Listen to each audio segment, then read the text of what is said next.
I'm going to need to see identification. For what reason? I'm only fueling up. We received a report and you matched the description. So you're questioning every black man you notice? Yes. Are you going to present your ID or are we going to exhaust the trouble? It was 9:47 p.m. on a Saturday evening at a Shell station in Colorado Springs.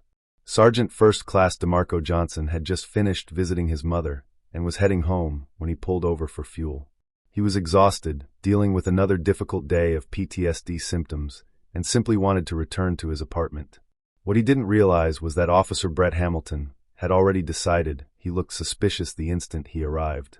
And what Officer Hamilton didn't realize was that the man he was about to hassle was a decorated combat veteran with 3 deployments in Afghanistan, a Bronze Star, and a Purple Heart. The following 15 minutes would cost Hamilton his badge, trigger a Department of Defense investigation, and turn this gas station body camera recording into mandatory training material for police departments in 12 states. Where are you watching from? Leave a comment below and hit that subscribe button because what unfolds next will shock you. DeMarco Johnson was 34 years old and had served in the U.S. Army for 14 years. He enlisted at 20, completed his initial training at Fort Benning, and was deployed to Afghanistan for the first time at 22. He worked as an infantryman, experienced heavy combat, lost friends, and took a piece of shrapnel in his leg that still caused pain on cold days. He had returned from his 3rd deployment only 3 weeks earlier. Adjusting back to civilian life was always challenging, but this time it was worse. The PTSD symptoms that had once been manageable were now constant. Nightmares, hypervigilance, anxiety attacks. The VA had him in counseling and on medication, but every day was a struggle. DeMarco lived alone in a small apartment near Fort Carson. His ex-wife had left 2 years earlier, unable to cope with the deployments and the emotional distance that came with combat trauma. His daughter lived with her in Denver, and he visited every other weekend when he could make the drive. That Saturday, DeMarco had driven up to Denver to see his mother. She had prepared his favorite meal.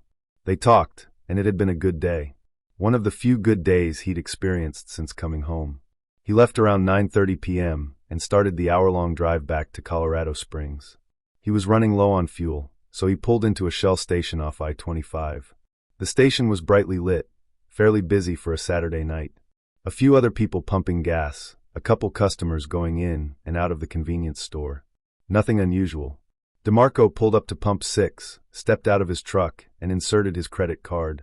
While the machine processed the payment, he stood there with his hands in his jacket pockets against the cold October air, staring at nothing in particular. His mind was elsewhere, thinking about his mom, his daughter, the therapy appointment he had on Monday. He didn't notice the police cruiser that had entered the station. He didn't see Officer Hamilton watching him from the driver's seat. He didn't realize he was about to become a situation that needed investigating. Officer Brett Hamilton had been with the Colorado Springs Police Department for 9 years. He was working the night shift, patrolling commercial areas when he decided to stop at the Shell station to grab coffee. That's when he saw DeMarco standing by the pump. Something about the guy seemed strange to Hamilton.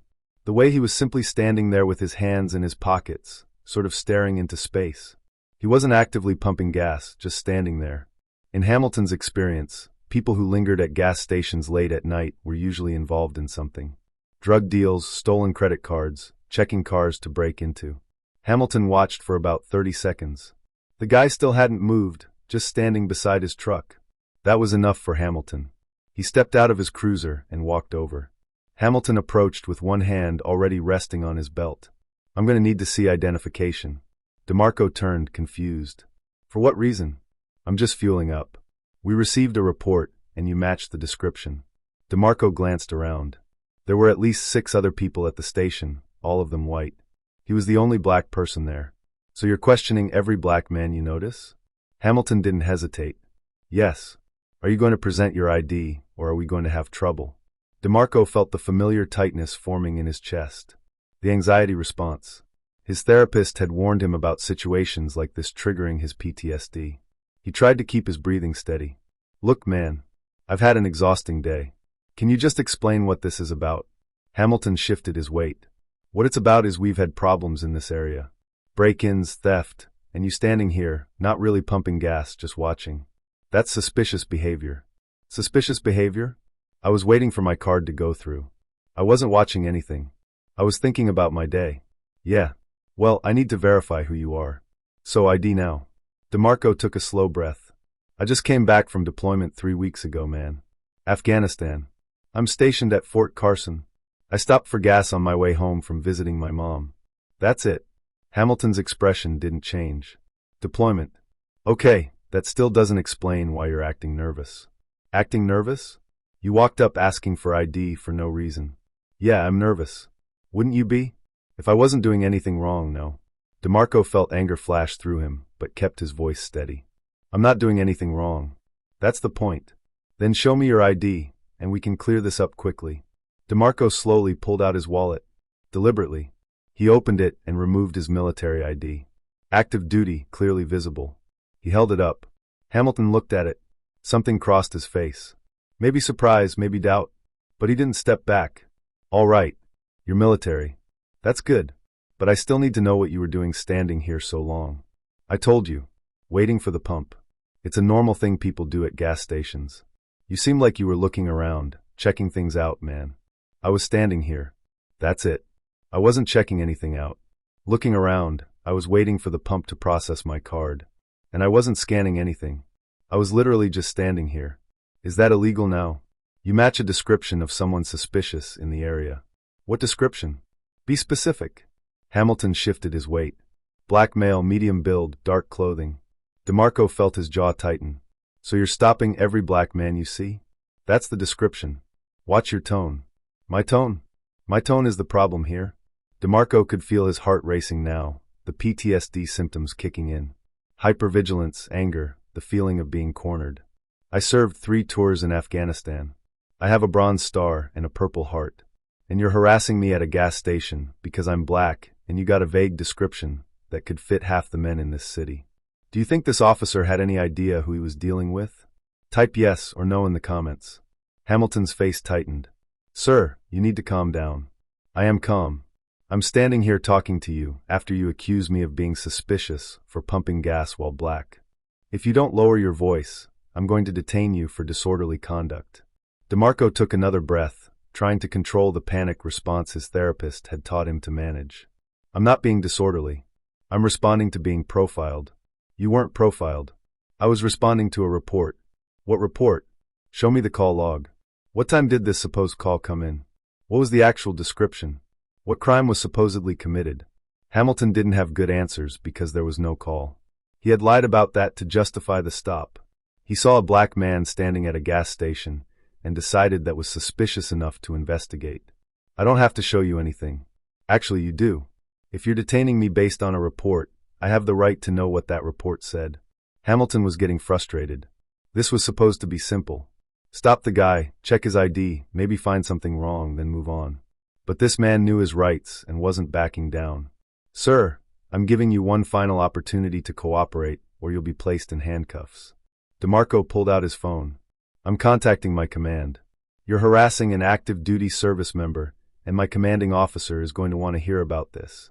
Hamilton stepped forward quickly. Put the phone down. I have every right to make a call. You're interfering with an investigation. What investigation? I'm pumping gas. Just then another vehicle pulled into the station. The driver, a white man in his 50s, stepped out and instantly noticed what was happening. He took out his phone and began recording. Officer, what's going on here? The man called out. Hamilton turned toward him. Sir, step back. This doesn't concern you. I'm just making sure everything is okay. Looks like this gentleman is simply trying to get gas. DeMarco felt a small wave of relief. A witness. Someone else seeing this unfold. Hamilton pointed toward the witness. Sir, if you don't step back, you'll be detained too. The man didn't move. I know my rights. I can record police activity in public, and this looks like harassment to me. Now Hamilton had 2 problems instead of 1. His body camera was capturing everything. A civilian was recording as well, and he had no real justification for any of this.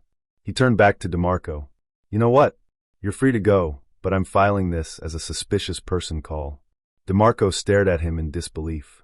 Writing what up? That you harassed a veteran for standing at a gas pump? Have a good night, sir. Hamilton walked back to his cruiser, climbed inside, and drove away quickly. DeMarco stood there, hands trembling, heart racing. The witness approached him. Hey man, you okay? I got the whole thing on video. Can you send that to me? Absolutely. What's your number? They exchanged contact information. The witness's name was Gary Peterson, a local accountant who had seen too many videos of police profiling people and decided he wouldn't just drive past if he saw it happening in real life. DeMarco finished pumping his gas, got back into his truck, and sat there for 10 minutes trying to calm down. His hands were shaking. His breathing was rapid. A full panic attack. He used the breathing techniques his therapist had taught him. In for 4, hold for 4, out for 4. When he finally felt steady enough to drive, he headed home. But he wasn't letting this slide. The following morning, DeMarco called his commanding officer at Fort Carson. Lieutenant Colonel James Martinez had known DeMarco for 6 years. They had served together on one deployment. Martinez knew DeMarco was reliable, knew about his PTSD, knew he wouldn't fabricate something like this. "Tell me exactly what happened," Martinez said. DeMarco walked him through everything. The stop, the accusations, Hamilton questioning his service, the threat of arrest. All of it. Martinez was silent for a moment. "Do you have any evidence?" "The witness sent me his video, and the officer was wearing a body camera." "Send me that video. I'm going to make some calls. This is unacceptable." Within hours, Martinez contacted the Colorado Springs Police Department and the Department of Defense's Defense Criminal Investigative Service. When active duty service members are harassed or mistreated by local law enforcement, the Department of Defense takes it very seriously. It affects morale. It affects retention, and it creates tension between military bases and the communities surrounding them. The DSIS opened an investigation within 48 hours. They requested the body camera footage from the Colorado Springs Police Department. The department had no choice but to comply.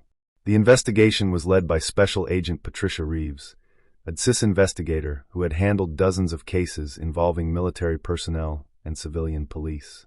She watched Hamilton's body camera footage and Gary Peterson's phone recording. What she saw was clear harassment. Hamilton had approached DeMarco without any legitimate reason. He had lied about a suspicious person call. There was no such call in the dispatch logs. He questioned DeMarco's military service. He threatened arrest without probable cause. And he did all of this while DeMarco remained calm and respectful. Reeves pulled Hamilton's record. Over the previous 5 years, Hamilton had conducted 217 suspicious person stops. Of those, 186 involved people of color, 86% of his stops.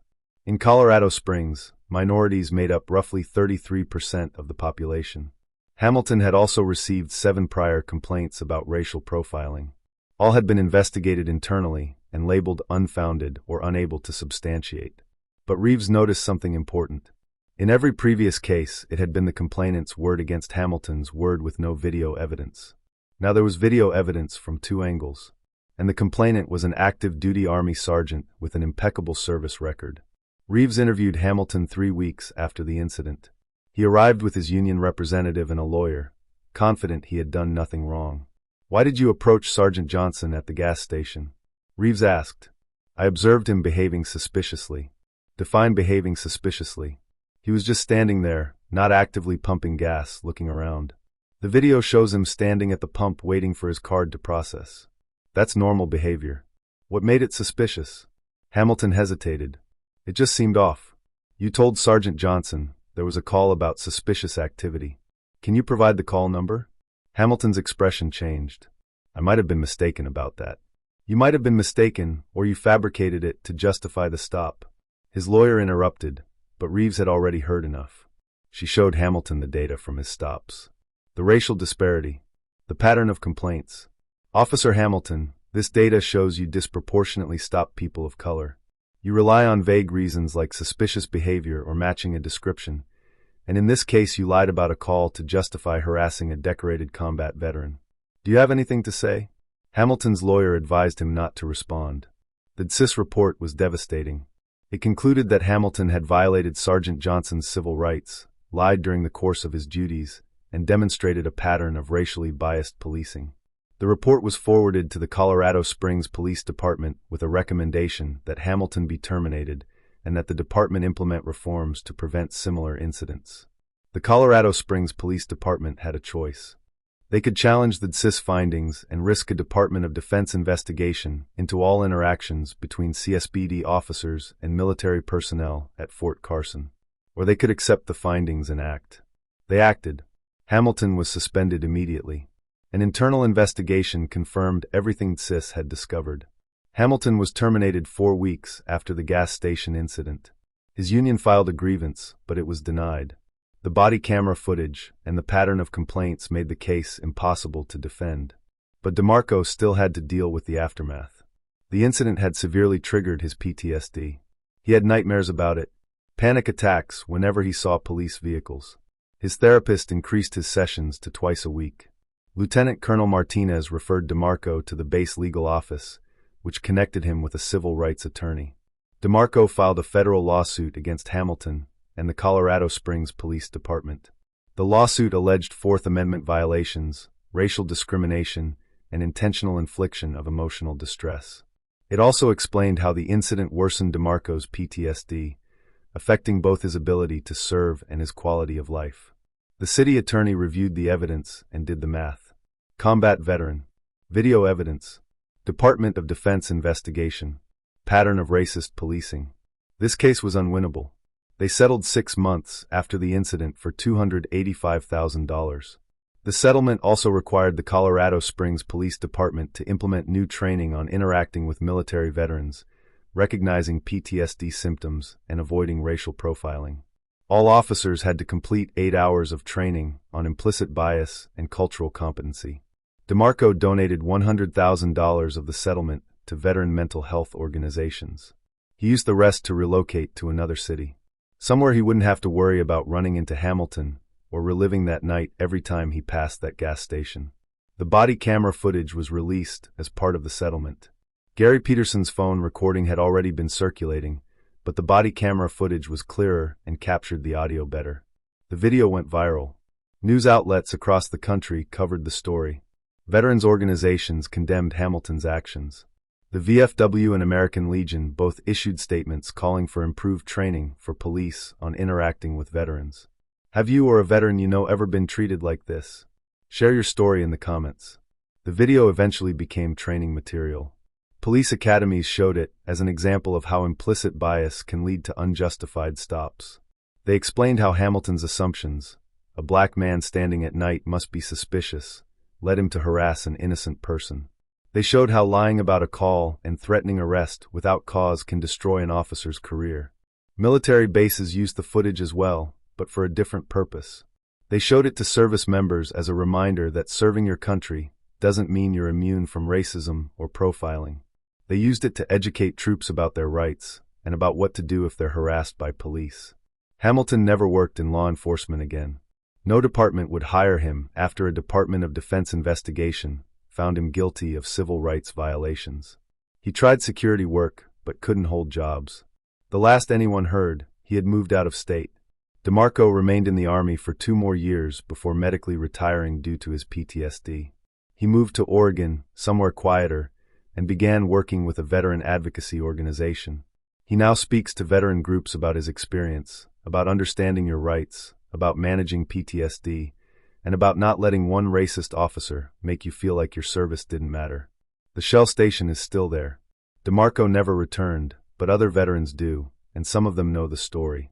A few have sent him photos of themselves pumping gas at Pump 6, standing there unbothered, sending a message that this is what normal looks like.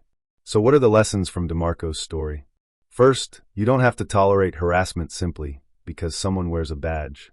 DeMarco knew he had done nothing wrong, and he refused to let Hamilton intimidate him into feeling like a criminal.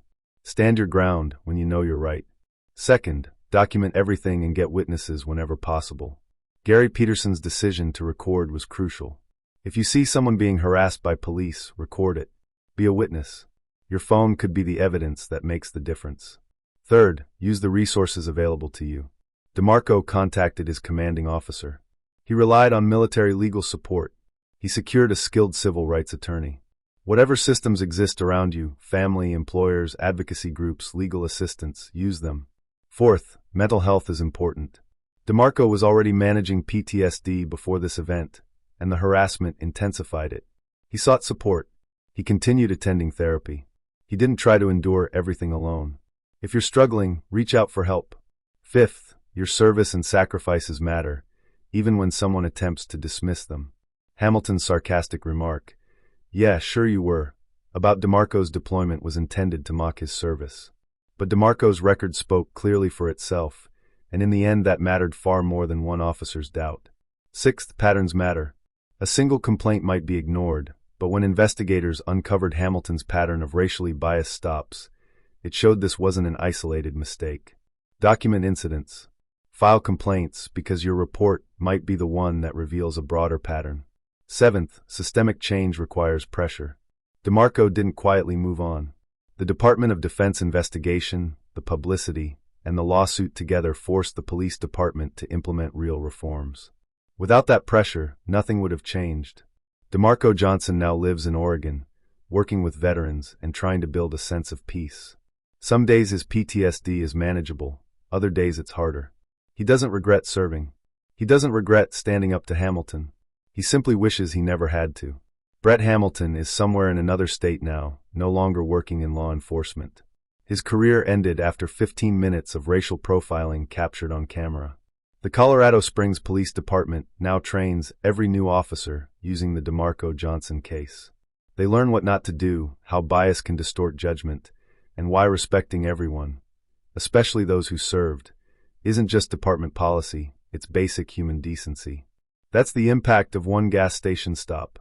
One veteran who refused to be treated like a criminal, one witness who pressed record, and one body camera that documented exactly what racial profiling looks like. If this story resonated with you, especially if you're a veteran or someone who cares about justice, please share it. Hit subscribe for more stories about people standing up against injustice. Leave a comment about what you learned or what changes you believe are needed. Your engagement helps these stories reach people who need to hear them. Thank you for watching until the end.